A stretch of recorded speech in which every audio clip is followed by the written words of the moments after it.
Good day sa inyo hatanan dara.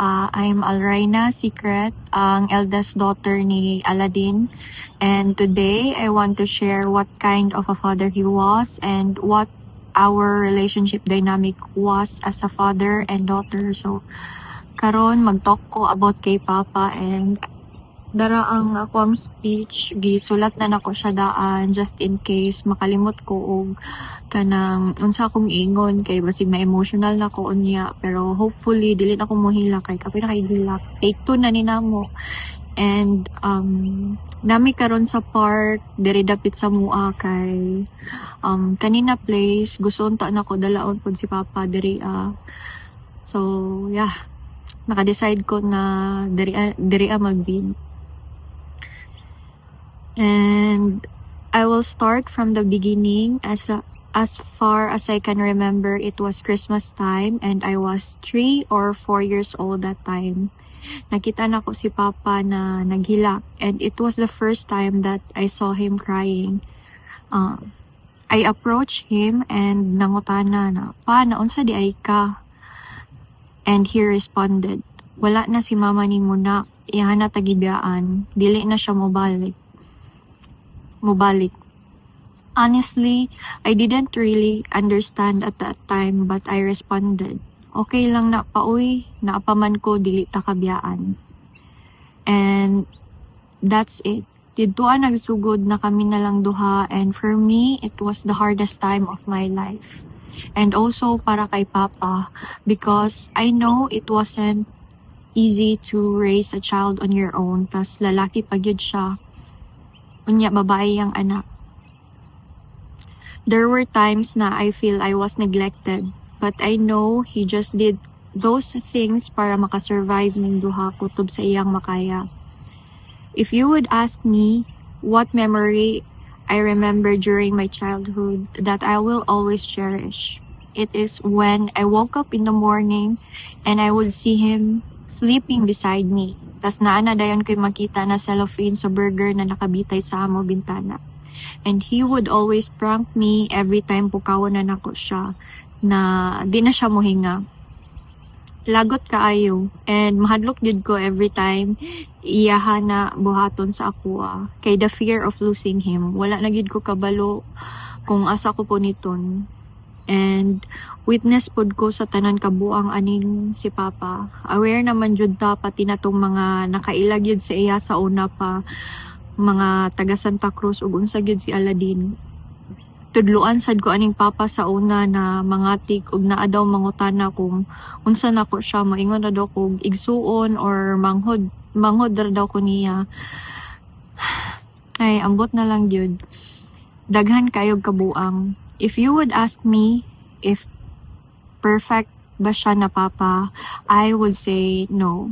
He was not perfect, but he did everything kutob sa iya makaya just to survive para sa amo ang duha. And for me, I am proud of all the things na iya gibuhat. Dati ingnan pa na siya sa ako lola na spoiled daw kaayo ko sa iyaha, kay maskin unsa akong pangayuon iyaha gyud ihatag, which is true pod. Maskin gapait mi, matingala na lang ko mapangitaan gyud gihapon ni Papa og pamaagi para ma-provide sa ako.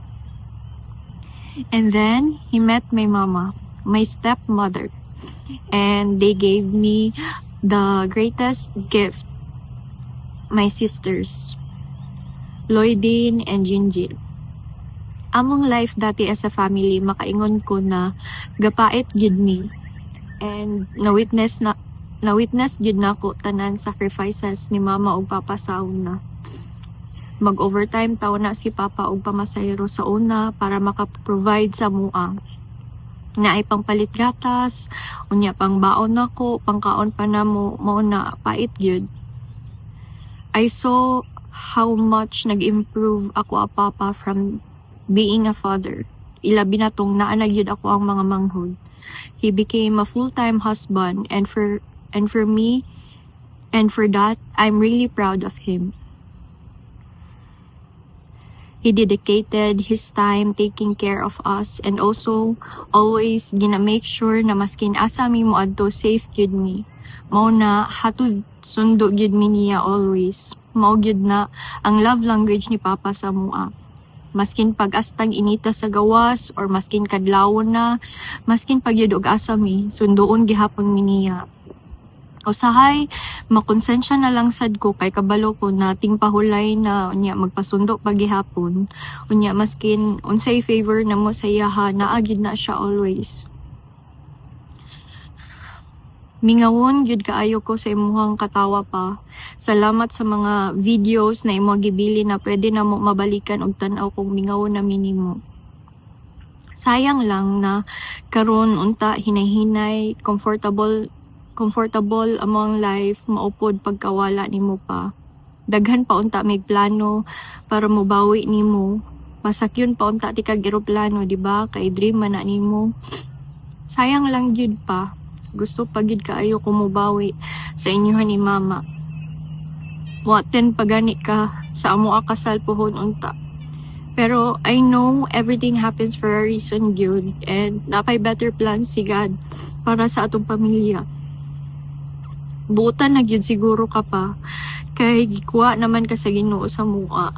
Ana gyud siguro na. Pero proud kaayo ko nimo pa kay nakita na mo unsa kada ko imo pagbag-o, labi na tong nabalik na gyud ka sa Ginoo. Salamat kaayo pa sa tanang sacrifices, pagpangga sa mo at tanan. Ampingan na mo si mama pa, kami na bahala sa iyaha. Sakit man pa, pero tabangi mi na maabot ang time na madawat og maka-move on ra gyud mi pohon.